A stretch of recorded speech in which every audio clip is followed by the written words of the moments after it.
Well, welcome everybody to our second meeting of the book club for Better Work Together.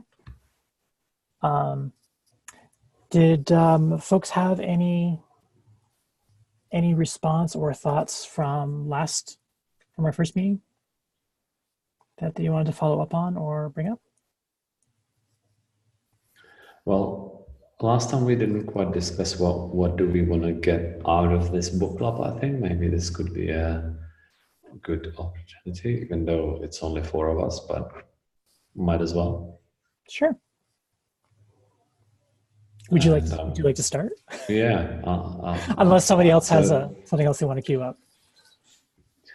For me, it was mainly, I guess, participating in a book club. Funnily enough, I read a lot and I've never been part of a book club, so I was looking which one's just on right now, and I guess reading the book and learning about Inspiral was a nice, like, a second benefit of joining the book club.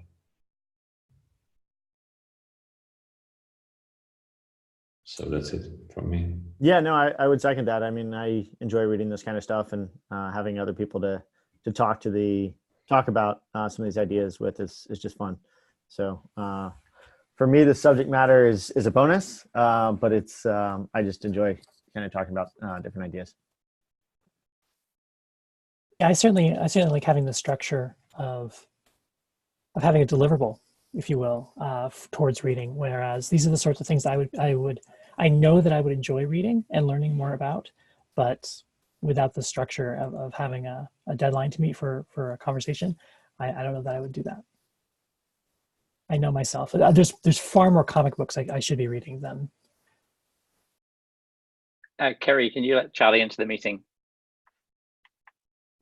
Zoom doesn't ping you, like ding in your ear when new people join after the first one or two or whatever.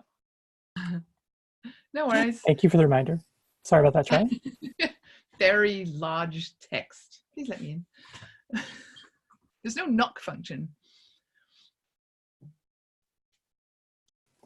We were just talking about just sort of a check-in on our first week, as well as, and Thomas brought up the topic of, or something about what we hope to get out of a book club, or specifically this one.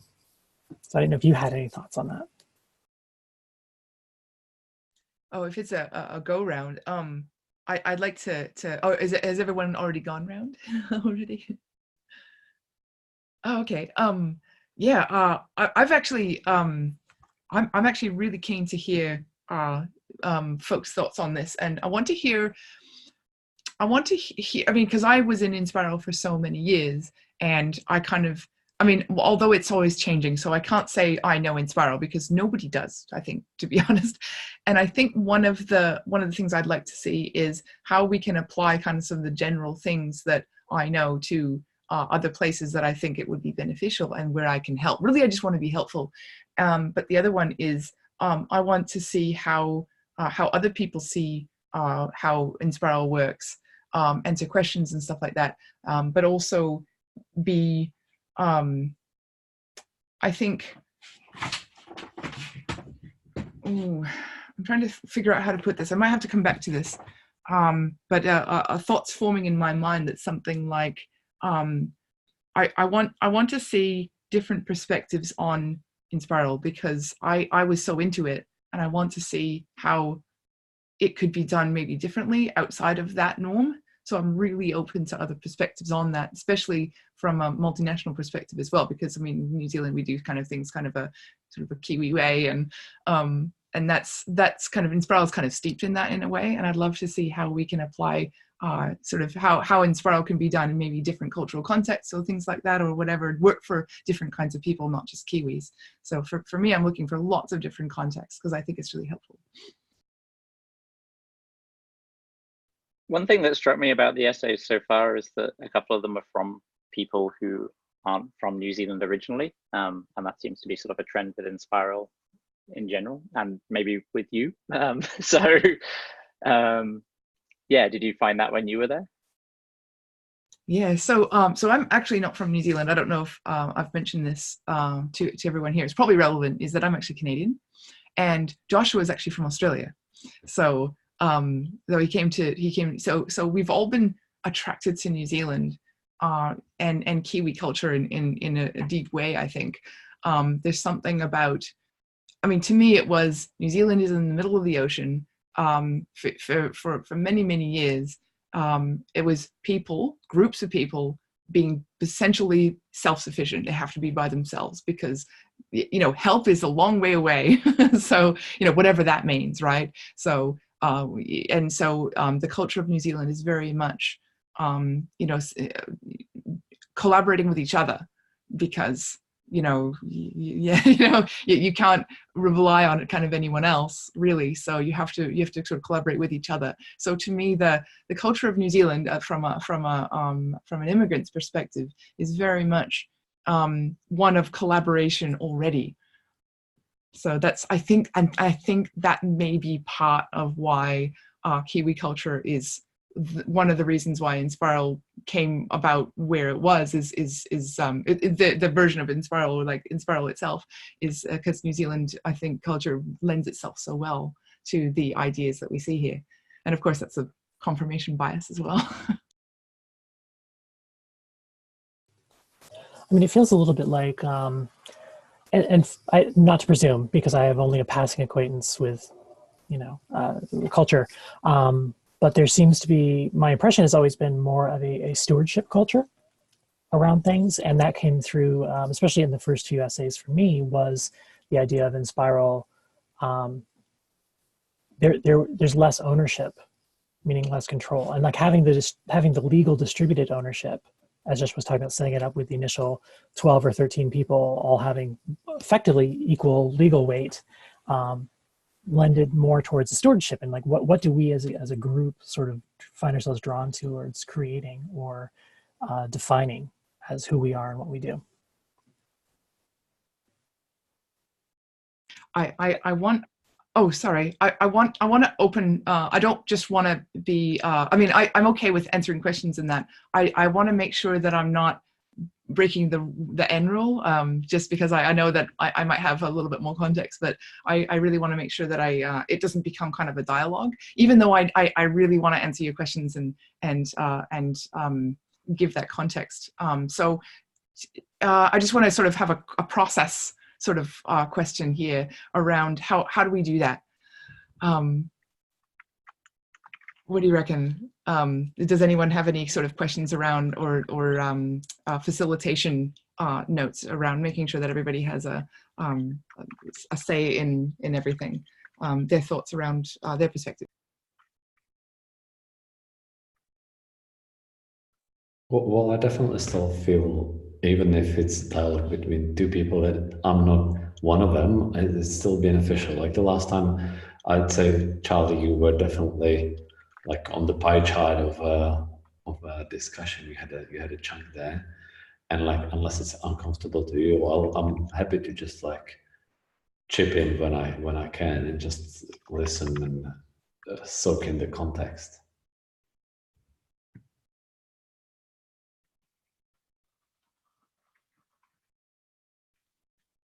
Speaking for Welcome, myself, Marcus. I'm always happy to interrupt or jump in. Like I'm too happy to interrupt and jump in anyway. So like, yeah, my communication style is on that end anyway. So it almost doesn't really matter. Sorry.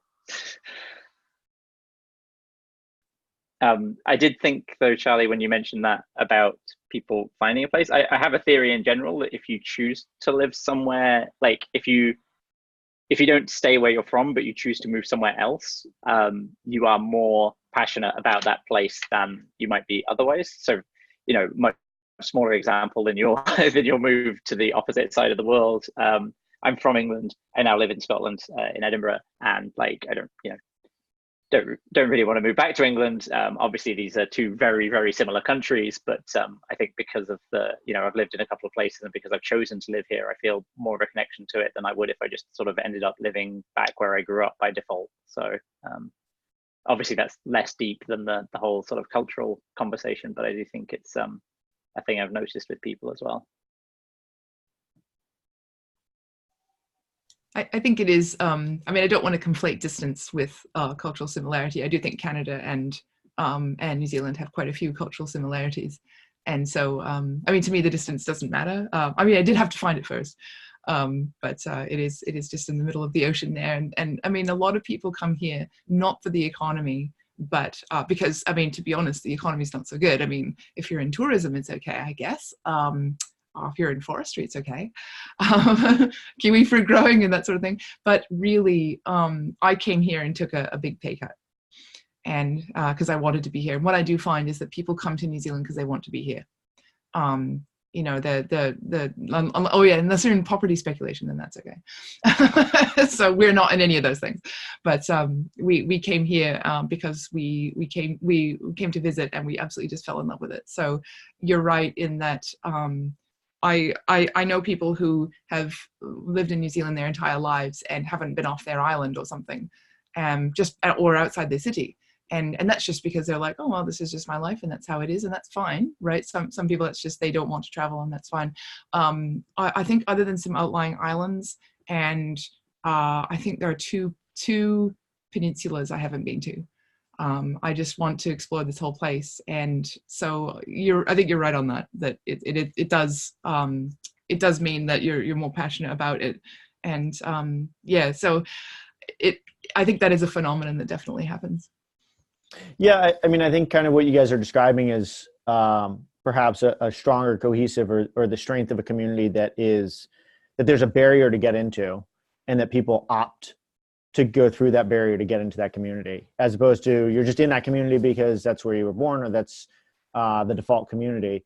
But when you actively go through steps to join that community, you know, maybe this is kind of a question of debate, is that community inherently stronger because people went through these steps to get there, and therefore they believe in these ideas and so on and so forth. I really like that point. Because with Inspiral, you read that it's like kind of easy to get into, in that anybody can be like, can I join? And the answer is, well, yes, but nobody's going to tell you what to do once you're in. You know, you have to actually, the cost isn't some sort of exclusive social club or some sort of, you know, ritual or something. It's actually just, you have to do something once you're there, and it's up to you to figure out what that is. And therefore the cost is more about your energy and your drive, rather than who you are or whatever. It really is, and even what you can provide. So it's a much more inclusive model just based on that alone. Yeah, and I think at the end of the SA2 or something, they were talking about how you had to get a sponsor, you had to get voted in. And it sounded like that was in response to like, hey, everyone, you know, because like if it's free to join and, you know, like there's no commitment, like you can get a lot of people that are like, yeah, I'll do this. And then there's not any cohesiveness because it's basically free to join. And when you start adding some of those costs to join, then people start really evaluating like, hey, do I want to go through the voting in process or go through some of these barriers? And then of course, once you do, then perhaps you're more committed to it. I mean, it's like gym memberships. The reason they charge you that initiation is to get you in there and so that you don't want to quit, right? Because it's like, I already paid that fee, I'm not going to quit the gym. And so you just keep paying the monthly fee. And so having that barrier up front may keep people in a community. It doesn't necessarily mean they're effective, but it's certainly one way of forming that community.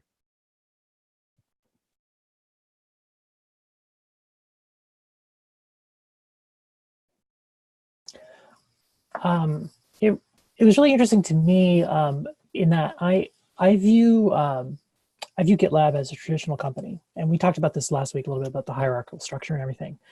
But as I was reading, especially that first essay and third essay, and it was talking about the different circles of engagement, it reminded me very much of open source community and how we operate in terms of our relationship to the product, so that we are just another entity in relationship to the product. Like that there is this whole like cloud and cluster of people around it who use it, and that I found that personally challenged my framing of what we do and how to relate to it. I mean, I haven't thought about it as an open source product. I really thought about it as this enterprise thing that I work on and it gets shipped off and it's behind some firewall somewhere.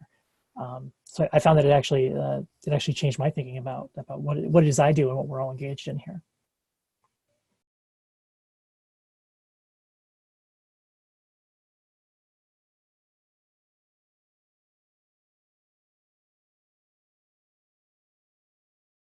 Yeah, it looked like the idea was crystallizing over years almost to figure out that like the equality can't be like same for completely everyone, and there needs to be the different, I don't know, tiers of responsibility within the community.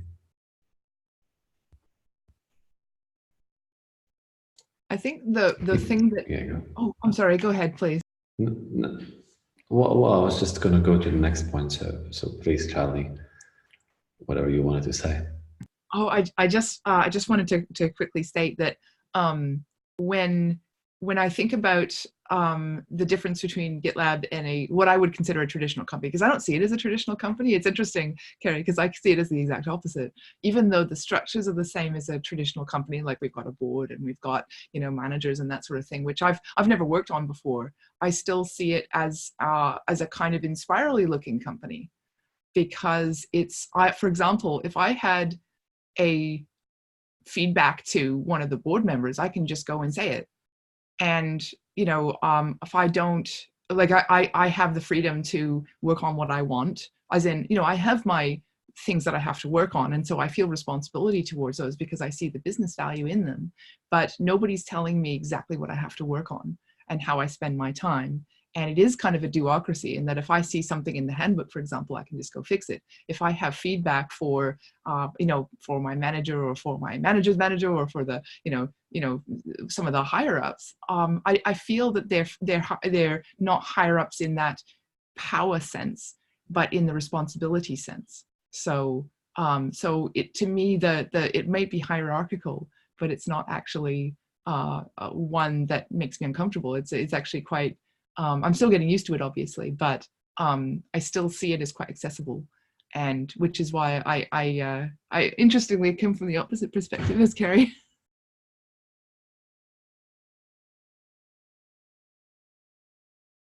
Well, that's good. It would be boring if we both thought the same, right? I guess I'm biased because my immediate previous work experience was at Travis, which is much more anarchist collective than any sort of thing. I mean, like, to my mind, like the minute I have an OKR that I have, or a metric that I have to try to meet every release, I'm like, oh, this is a traditional company. So that's probably poisoning my thinking as well, or at least biasing my thinking, maybe not poisoning. Thomas, please continue. Yeah, so I've got the next 2 points. So one of them was that there was a point about social safety net being an enabler for experimentation. And even though like maybe it's one of the enablers, but in Czech we have in Czech Republic we've got massive social net, and there is not much entrepreneurship happening around here. Definitely not at the scale as it's happening in English-speaking countries. So yeah, I found that interesting. Yeah, there's kind of unrelated, but there's an interesting TED talk about that and the value of social safety nets in wealth creation and entrepreneurship. And I can't remember, maybe it was Sweden or Denmark. It talks about the wealth creation that's happened in some of these Northern European countries that are very socialistic and have a lot of social safety nets, and comparing that to the States, where people are like, oh, this is where you build a business and where you can build a huge amount of wealth. And there's some research that negates the idea that the States is the best place to build wealth. And that some of these places that you have good social safety nets actually have higher levels of entrepreneurship and wealth generation.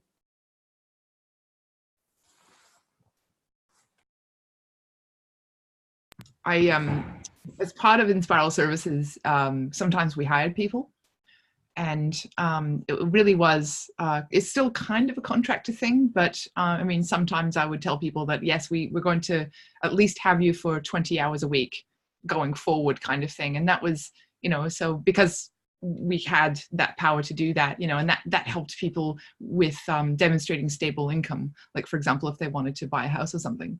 And you know, that was our obligations like that. But I mean, we couldn't have offered things like health insurance or something. I mean, it was because the state offers that kind of thing in New Zealand. We didn't have to worry about any of it, and so we could do a contractor-based organization, and we could offload the costs onto everyone, and then people had the freedom to engage or not, whether it was right for them. Like some people had contracting gigs outside of Inspiral, and so 2 days a week they were doing Inspiral gigs, and 3 days a week they were doing some other gig that they had. And if we had if we had to do it more formalized, in that we had to do sort of health insurance in that, I don't think it would have been possible. So that is another thing. The social safety net definitely helps. I mean,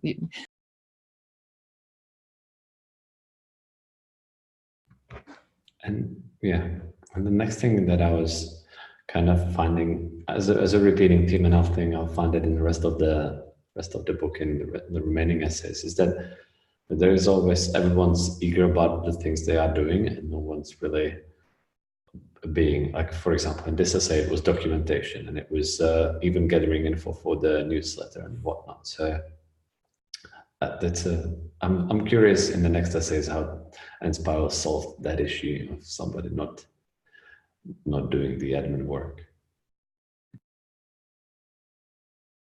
that will probably come up, and that has been iterated on many times. I don't know if you want me to go into a little bit on that now, Thomas. Are you waiting for me to? Oh, yeah. Well, I think we reached the end of the list of notes about the essay. So please feel free to tell me more.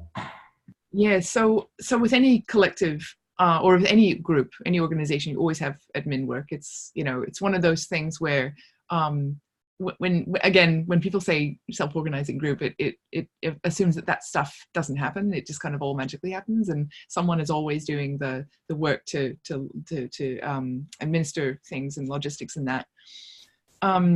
With services, we had two sort of levels of that. We had services, and then we had the broader Inspiral network. So those are kind of two different things. Services was an umbrella. Inspiral was the umbrella, and then services was the contracting arm under that. And so with services, we had most of the money coming into services because it was all the contracting. That's where all the money was made. And so, I mean, not that Inspiral didn't make any money. It had money with other gigs or whatever, but because the contracting was all about programming and IT stuff, we tended to bring in more. So we hired an administrator to do all that work, and we had an accountant as well. So we had two people. I think there was more than that, but those are the major two people who did most of the work in that. And so they made sure we were following all the processes, and the accountant made sure that we were dotting our I's and crossing our T's, because it was, and this is where I don't know whether there's something about the collaborative budgeting, but we could do an entire meeting about just collaborative budgeting. I ran the collaborative budgeting for quite a while, actually. It wasn't developed by me, but I did help to sort of move the process along and iterate on it. But collaborative budgeting, I'm just going to say it quickly, just in case it's not in here. I don't know if it's in here, but does anyone know if they talk about it? I want to just check.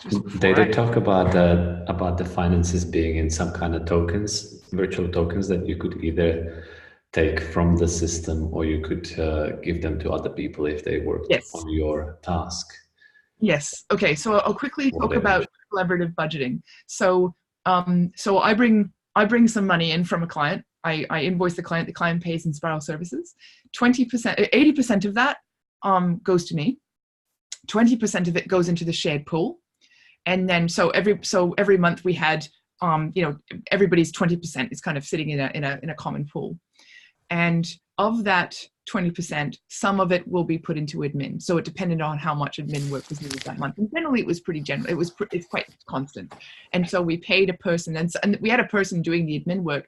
And then we decided to give them a raise, and we all said, well, this is, we're going to have less money to spend on the collaborative budgeting. We were all okay with that. So we gave her a raise, kind of thing. So it's very much collaborative in that sense. Now that 20% I'm going to say the 20% because that's the pool money. So that's sitting in a pool, and some of it goes to admin, so some of it's gone. So about 50% of it every month was into admin work and into the accounting work and all that. So the remaining 10% was I could spend it on whatever I wanted. And so every month there would be people would say, hey, I'd like to do this project and I'm going to need this much money. And so it was called a bucket, right? And so if you think you've got, a bucket and you have some shiny rocks, and you have, depending on how much money you made, you have more shiny rocks or fewer shiny rocks, and you can put those shiny rocks into whatever buckets you want. People could be sitting there with their buckets and saying like, I'd like to do this project. And you can see how many shiny rocks are already in the bucket and how many are needed to fill up the bucket. Because the buckets might be very small if it's a small project, or it might be very big if it's a larger one. So I was one of the top earners pretty consistently because I was a senior contractor. And so I had the power to say, I think that bucket should just be full, even if it was a large one. So that was pretty fun feeling, being like, fill you up, fill you up, fill you up, and fill you up kind of thing. So that was a really good feeling, because I knew I was helping, not just bringing money in and being like, oh yeah, I can pay off my mortgage or whatever, but it was a feeling of I see what people want to work on, and they have to convince me that, it was really easy to convince me really that it was a good idea for me to work on and or for me to fund. So they would say, let's buy some laptops for some programming students in Cambodia, because they have one that they share. So we should buy them 3 more. And so that was a bucket. There was because Joshua lived in Cambodia for a while. We had we have different buckets for, let's bring this person over so that they can give a talk on whatever. And that was a bucket. Or let's sponsor this, let's sponsor a Rails Girls or something. So it was all kinds of different buckets. Some of them were very small and some of them were large. And so, so because it was a dissensus process, so I just put my money wherever I want. And then the sum of it is what matters, right? So that's a different, so we didn't have to decide anything. You just put it wherever you feel like putting it. And so the total is what matters. So that's how collaborative budgeting works. And so that's from an organizational perspective. That sounds like it would be really good fun that time in a month when you get to spend your shiny rocks. Most of the time the administrator found it annoying to bug people, because people would just have these shiny rocks and they just would forget about them or something if they only had like 1 or 2 or something. But generally speaking, it was a very enjoyable process, yes. I think it was probably more fun if you had more rocks, because you could exact more change, but I think that's just the nature of the beast. And you got more rocks because you brought in more money. So your 20% in dollar terms was more than someone else's 20%? That's correct. Yeah. And also some people were part-time and some people were, software is a lucrative line of work. So some folks, if they were event managers or if they were something else that was still, good, solid, honest work, but they just didn't get enough dollar, or didn't get, they didn't get as much in terms of dollar value, just because that's what our economy does not value. It's unfortunate. So did people find that budgeting for that 20% was fair, or were some people like, hey, I just happen to bring in less money because I'm in a less lucrative field, but it doesn't mean that my values or where I want to spend money should be less valuable? Yeah, so we've had that conversation. For the last point where people saying I should be able to bring in, I should be able to have more say. I don't know if that ever, if we had that conversation. I never saw it, but that's not to say that it didn't happen. It's one of those things where I think people just sort of understood that that's just how it was. Definitely, I tried to fill up as many buckets as possible because I kind of like doing that. But also, so we always had so much money, it kind of didn't matter. All the buckets got funded anyway, generally speaking. There were some big ones or ones that kind of people were like, okay, that's maybe not so important. If we had a debt bucket, that always got filled up really fast. So if someone had done some work for somebody, or if somebody, so examples of buckets are like, if somebody had done some work and the client didn't pay, or if somebody had done some work for Inspiral itself and Inspiral itself didn't have enough money, then we could say, this person did a whole bunch of money 4 years ago and they're kind of still waiting for it. We should just like get that debt out of the way. and there was a massive debt bucket to Joshua, and people just every month they put lots of money into this debt bucket until it was all filled up. So there was a sense of social responsibility beyond your own balance that I think really helped. And these are public, right? It wasn't like magically I know that you, Charlie, are putting your rocks in these different buckets, right? So it's public. Yeah, absolutely. Yeah. Okay. And I could put whatever bucket I wanted. I could have the Charlie is awesome bucket that has $10,000 in it that, you should put money into the Charlie is awesome bucket. And of course, nobody's going to put any money into it. Not because they don't think I'm awesome, but because that's a silly bucket. And like laptops for kids in Cambodia is way more compelling. Mm-hmm.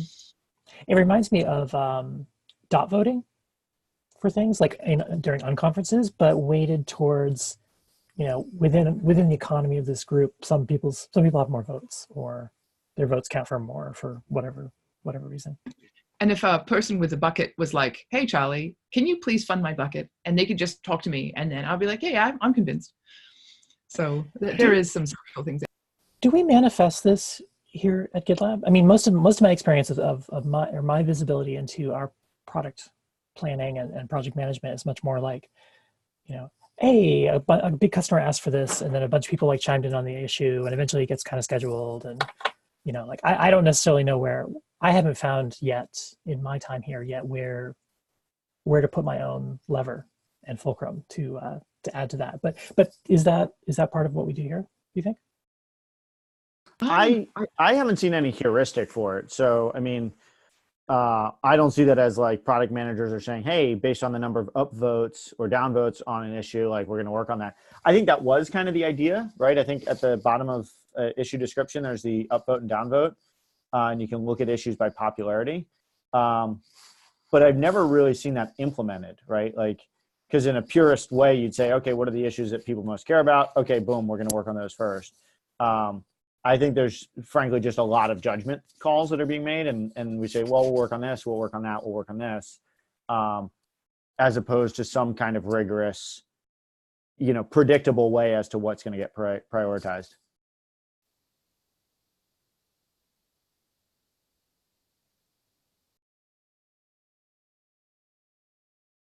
So I guess one of the things about the 20%, I don't know if people thought about it, but it sounds like a tax, right? I mean, it sounds like a flat tax of like, hey, everyone works. The government's going to take 20%, and the government's going to give you roads, and the government's going to, provide some of these basic systems that you need. And then the government might have some extra money, and we're going to run a grant program, and you can apply for those grants for your particular interest. I don't know if the analogy of a government or a tax rang true, or if anyone thought about it that way, or whether that's kind of a dirty way of thinking about it. Did anyone else have that thought? Before I answer the question, I'm just curious if that's a common sort of thing. I didn't, but it makes perfect sense to me now. Seth mentions it. So yeah. Yeah, I was thinking the same, that it's tax, but maybe a tax that I would be more willing to pay than the normal tax. Just going back real quick to say something that I just put in the doc before, we do also use RICE, which is reach, impact, confidence, and efforts some of the time, but I agree with Seth that it's mostly judgment calls rather than that more sort of objective approach. Okay, so there was people did say this feels like a tax, so that absolutely that conversation did come up. And the way in which we address that, when I say we, it's like, we as a group, right? One person says, hey, this feels like I'm being taxed. If I went out and I got this person, this client, and I did the services for them, I could make 20% more money if I just didn't tell you about it, right? And so the big thing is, what are you getting for that value, right? On top of that, it's not 20% that, I mean, if you wanted to, you could have a Charlie is awesome bucket and then just put, all the money that your 20% or your 10% into that bucket. And so it makes no difference. There's a social cost to doing that. There's massive social cost to having your own bucket in which you just pay yourself for no reason. But I guess if people wanted to do that, I think that it would happen. And because it's such a collaborative system, it would be very visible, and I don't think it would be very popular. And again, there's a social cost to that. So when people said, there was a couple of people say, this feels a little bit like a tax. What am I getting out of it? Right? Really, what's the benefit of me going through Enspiral services? And the answer, I guess, was collaboration and impact. So if you want to have an impact on buckets and like buckets that people are talking about, their projects, and you can have an impact on those things with your dollars, right? That's pretty big for some people for whom, there were months, I will be totally honest, there were months where I went to 10%, a 10% contribution, not because I felt that Inspiral wasn't worth it, but because I was in financial dire straits at the time. And I was like, I need every dollar. And this is the equivalent of me saying, can I have a Charlie bucket? And I asked, may I do this? And everyone said, yes, given your situation right now, let's let Charlie do 10% for a couple of months. And then I was back to 20% after that. So other people did have that. It was kind of some people did it. And because we allowed it, it almost made it so that people were like, well, I don't have a lot of money, so I'd like to go down to 5%, or I'd like to go to 10%. So in a way, because we broke that rule, it meant that it meant that we had less. But was it less? Would it have been less if people had said, well, I can't afford to go through Inspiral anymore, I'm just going to go independent, and then we lose them altogether. So allowing people to go a little bit less, and from a process perspective, people are highly trusted. So if they say, I need to go less because of reasons, that's okay. But because they shared those reasons with everyone, and there was a consensus around it, people saying, oh, absolutely, take care of yourself. So there's a social sharing to that. So it felt like you were more supported by other people as well. So if you're a contractor going alone, you really are by yourself, right? But because you're in services, yes, you're giving a little bit of your money away every month, but you're getting social support from that. And so there were times when I needed support that I got it. So I wouldn't have got that if I was just a contractor on my own. Does that kind of, and people were happy with, if some people thought it's a tax, it's too much, they can float off and do contracting on their own, I guess, if they feel like it's not doing anything for them.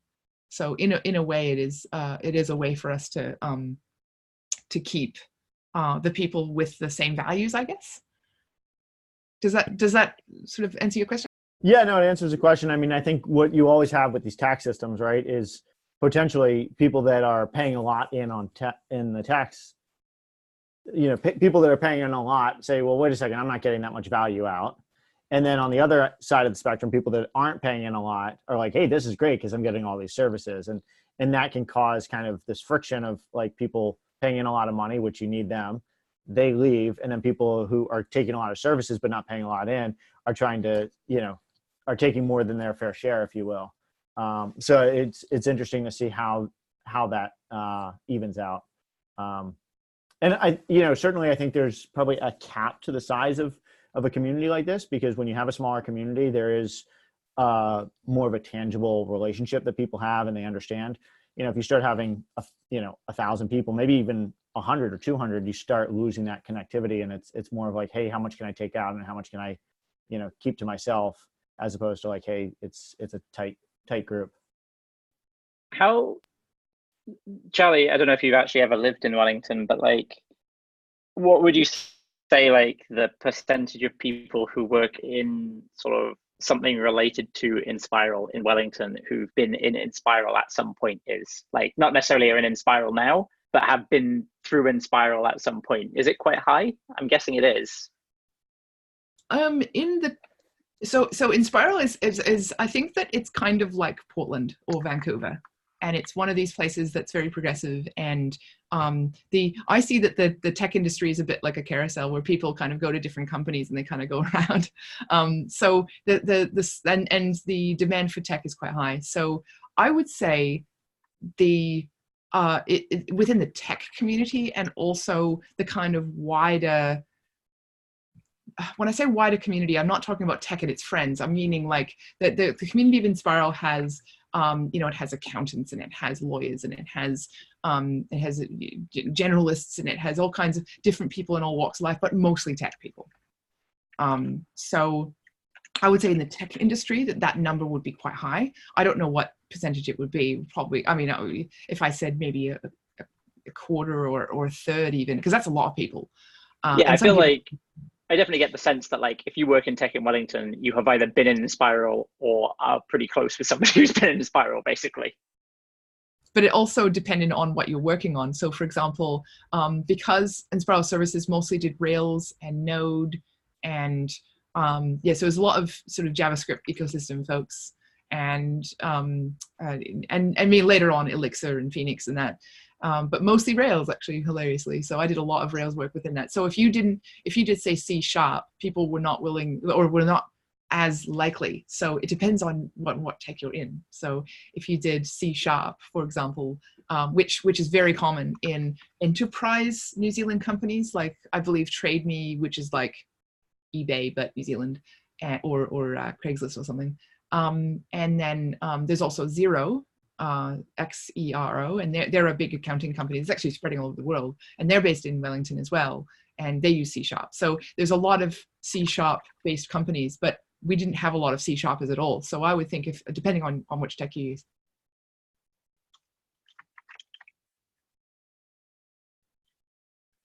I don't want to derail. We are slightly past our scheduled time, and I didn't want anyone to feel shortchanged if they had other questions. Or I see, Marcus, you had a few comments on other essays, and I also wanted to respect people's time, so I just wanted to raise that. I just wanted to check in on the organizational. So it is the page numbers, right? The starting chapter is just where we start, and then it's to read the whole page. That was my idea originally. And in the agenda, like I added all the meetings in advance with all the sections. So I guess you can just use that. I can also add it to the table in the issue if that helps. Yeah, I think in the issue, if you just said, pages, blah, blah, blah, and then essay 2, 3, and 4. It does say like the starting and end page for each meeting, and then the first essay. But Yeah. I'll add the last essay as well, just to make it completely clear. Okay. Yep. Nice. I just wanted to speak to your point, Seth, about the number of people in a community. So Dunbar's number is, I don't know if that's a familiar concept. I love Dunbar's number because it's the number of relationships you can kind of viably maintain. And, if you see someone with, 10, like 1,000 Facebook friends, most of those people are passing acquaintances. But in any high trust network, it's going to be limited by that number of people that you can have relationships and know well. So it will any sort of high trust network like that can't be scalable as an entity. It has to split off into sub entities for that to happen. And that's kind of recent in Spiral, what's kind of happened to things called pods. So people have what's called livelihood pods. Now this is probably going to talk about that a little bit later. So I won't go into that. I'm also not familiar with it because, like, to me, Inspiral Services was like a livelihood pod in a way. But it sounded like livelihood pods where you bring in some income, you put all of it into the pool, and then it's distributed equally to people. So something quite radical in a way. Yeah, I think that Dunbar's number is a really fascinating idea. And what's interesting to me is like GitLab basically just shot right through that number very fast, right? And so there was GitLab, kind of like the original GitLab, which was below that number. And then it's just like, boom. And, to try to anticipate what the problems are since we've gone through that number.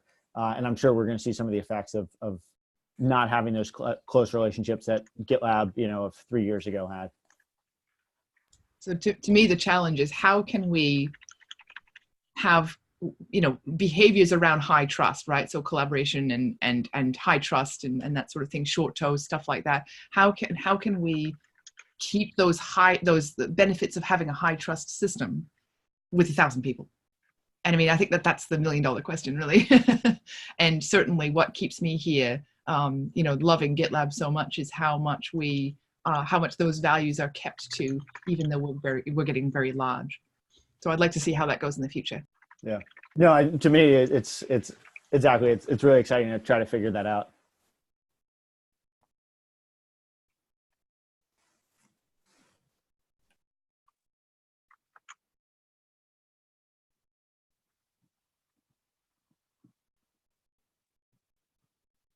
Marcus, did you want to sort of bring up your point from SA3 just quickly, maybe? Yeah, this is just a minor note. Like she said, she was afraid of joining this young group of people because she was already over 40 or something. And this just reminded me when I joined GitLab, I was surprised how many people we have, like that are over 40 and 50 even. And I think that's a really good thing about GitLab, that the distribution is so distributed, I guess. And yeah, it's not that distributed in the engineering department, I guess. No, I do find it really interesting actually, because I just interviewed somebody for a position at GitLab, and they were talking about working at one of the famous big tech companies, which I won't name because obviously I was just interviewing them, and like how a significant portion of their team had basically just joined this company straight out of college, because like, you know, the company needs to hire so many people, they have to, like, you know, go to colleges directly. And I think you definitely get different cultures depending on how you do those things. So I do also appreciate the balance we have there. I also quite like this. I mean, I'm not over 40 yet. I'm not far off, but when I go to Inspiral, I mean, when I was involved, you know, 6 or 7 years ago, I felt like I was in the age range, and now I feel like I'm not. And does that matter? I think it does have an impact. Though I think that it wouldn't stop my participation, but I do know some people who have seen companies, like they've wanted to work at a tech company, for example, and they see it, and you know, they're quite diverse in many ways, but everybody's in their 20s, and they feel quite like a fish out of water. So I think it's nice that we do have lots of older people as well, people of all ages and ability levels.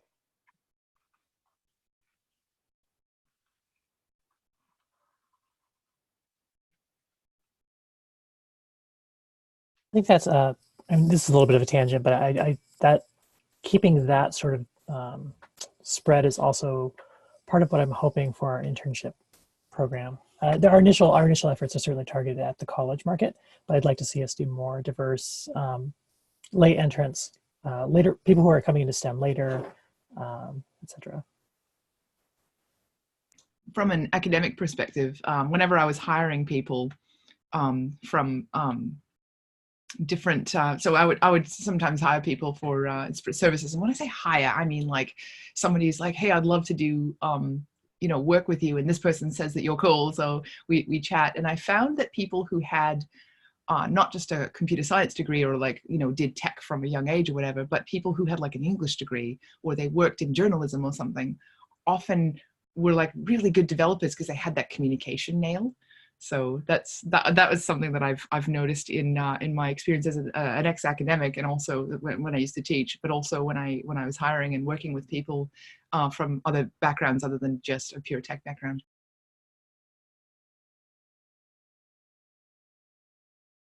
That's probably its own conversation though. Heck, it's an entire conference that I run, so there you go. That's very good. So I'm wondering if that's kind of what folks want to, because we're talking about another essay here, and I'm wondering if we want to kind of wrap it up here and go on to the next, push the things to the next meeting, or if we want to continue. I haven't read these further essays, but I'm interested what folks want to do now, considering the time constraints in that. I think there are a couple of ways we can run this. So like, one is to just sort of let the conversation flow. One is to sort of, you know, be a sort of more traditional GitLab meeting where we stick very closely to an agenda that sort of people have filled in advance. I think those are the two most effective ways. I don't have a strong preference for which way we do it, but I feel like those are the two best options we have here. Don't know if anybody has strong feelings. Oh, sorry. Would anyone prefer one of the? Yeah, that I also want to ask that question. And what was the second one? Sorry, one was to stick to the agenda, and the second one. Yeah, so one was more like what we're doing now, where we sort of have questions in an agenda, but we let the conversation flow fairly freely. And another is sort of where the facilitators take a more active role. And I realize as I'm saying this that I'm not technically one of the facilitators, but I'm doing this bit, so like I'm kind of stepping on some toes here. But because I ran another book club, that was sort of a thing we had to balance. Like, how much do we let the conversation flow versus like how much do we try and keep to what people have put in the agenda? And I think both options are fine. I think it's whatever works best for the group in the book club itself. Well, I certainly don't have a hard opinion either way myself. I don't either. I just want to respect everybody's time, especially Thomas, who said originally it's a bit too late for him. So maybe we should wrap up for this week. And yeah, that sounds good. I'm really enjoying the free-flowing conversation as well, but yeah, it is my bedtime. I wouldn't like this to be a repeating theme, like we need to finish so Thomas can sleep. I'm happy if everyone wants to stretch another I don't know, 10, 20 minutes. I'd be fine with that. I don't have anything scheduled except for my bed. Cool. I would say if no one has strong opinions, then it's probably best to keep doing what we've been doing, because, you know, why change it? No, I'm very happy to keep with this format as well. Yeah, I'm just happy that I'm just happy if whatever I say is helpful. So I think it's really interesting to get like almost like a second voice, underscoring and also reflecting some of the things that are in the essays or those topics. I think it adds some depth and flavor, even if you are simply repeating, which you are not. It just adds more dimension to it, like a second, like binocular vision. It's like having the director's cut with commentary. It's awesome. Thank you, Charlie. You're very welcome. It's my pleasure. All right, so I guess that's it then. I don't know when our next meeting is, but I guess we'll sort that out in the channel. it's actually on January 16, if that works for everybody. Yeah. Excellent. Mm-hmm. So Merry Christmas, everyone. Yeah, have a great holiday. Thank you so much, everyone. Cheers. See you all next decade. Bye. Bye.